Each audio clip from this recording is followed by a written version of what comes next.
సింహరాశి వారికి ఈ వారం సాధారణమైనటువంటి గ్రహస్థితి గోచరిస్తూ ఉన్నది. ప్రత్యేకించి జన్మ రాశి యందు సంచరిస్తూ ఉన్నటువంటి కుజకేతువులు, అష్టమంలో ఉండేటువంటి శనేశ్వరుడు, నానా కార్య విరోధ స్యాత్ వ్యాధిపీడా ధనక్షయం అన్నారు. ప్రత్యేకించి ఈ జన్మ కుజుడు, కుజ దృష్టిని కలిగి ఉన్నటువంటి శనేశ్వరుడు హెల్త్ పరంగా చాలా ఇబ్బంది పెడతారు. ఏదైనా అయిపోతుందేమో అనేటువంటి అపమృత్యుర్ భయప్రాప్తి, మానసికంగా చాలా భయాన్ని కలగజేసేటువంటి గ్రహస్థితి. నిజానికి ఇది హెల్త్ పరంగానే ఎక్కువ ఇబ్బంది పెడుతుంది. ఆర్థికంగా కానీ ఉద్యోగ పరంగా కానీ ఏ విధమైనటువంటి సమస్య లేనప్పటికీ కూడా ఏదైనా ఆరోగ్యపరమైనటువంటి సమస్యలు ఎక్కువగా బాధించడానికి, జ్వరం ఖడ్గభరణం చైవ భార్యాబంధు విరోధ కృత్ అన్నారు.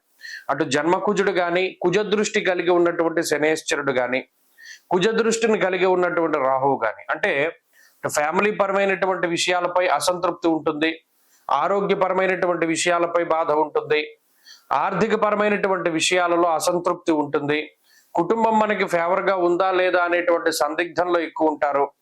అలాగే మనం ఒంటరిగా ఉన్నామేమో అనేటువంటి ఫీలింగ్ వస్తుంది.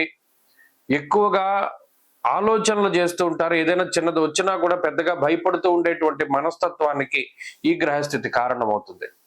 అయితే సింహరాశి వారు గుర్తుపెట్టుకోవాల్సింది, లాభస్థానమందు గురుడు ఉన్నారు, లాభమందు రవి ఉన్నారు, లాభమందు బుధుడు ఉన్నారు. రవి గురుల లాభస్థానంలో ఉండడం అనేటువంటిది చాలా అనుకూలము. ప్రత్యేకించి ఏదైనా ఒక అనారోగ్య సమస్య వచ్చినా, ఒక ఆర్థిక ఇబ్బంది మీద పడ్డా కూడా ఆ రెండు గ్రహాలు కాపాడుతాయి. అలాగే ఏదైనా ఒక ఫంక్షన్ చేయాలి, తలపెట్టినటువంటి కార్యక్రమాన్ని చేయాలి అనేటువంటి పరిస్థితుల్లో గురు రవులు చాలా గొప్పగా ఉపయోగపడతారు. యశోవృద్ధి బలం తేజ, మీరు కష్టపడ్డ దానికి ప్రతిఫలాన్ని వారు ఇప్పిస్తారు. మానసికమైనటువంటి భయాన్ని వదిలిపెట్టాలి, ధైర్యంతో ముందడుగు వేయాలి.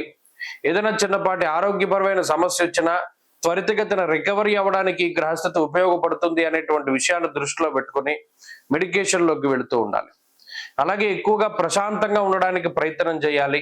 ధ్యానము, యోగా ఇత్యాది సాధనాలను ఎక్కువగా ఉపయోగిస్తూ ఉండాలి.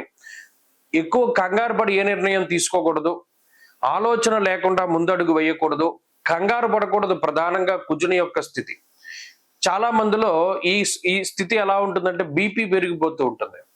ఎండలోకి వెళ్ళడం వల్ల హై బీపీ రావడం, లేదు కోపం పెరిగిపోతూ ఉండడం, ఇటువంటి లక్షణాలకు కూడా ఈ గ్రహస్థితి కారణం. కాబట్టి నిదానంగానే ప్రవర్తించండి, వ్యాయామం చేసుకుంటూ ఉండండి, కాలాన్ని అతిక్రమించకుండా భోజనం చేస్తూ చక్కగా ముందుకు సాగితే ఈ గ్రహస్థితి ఉపయోగపడుతుంది.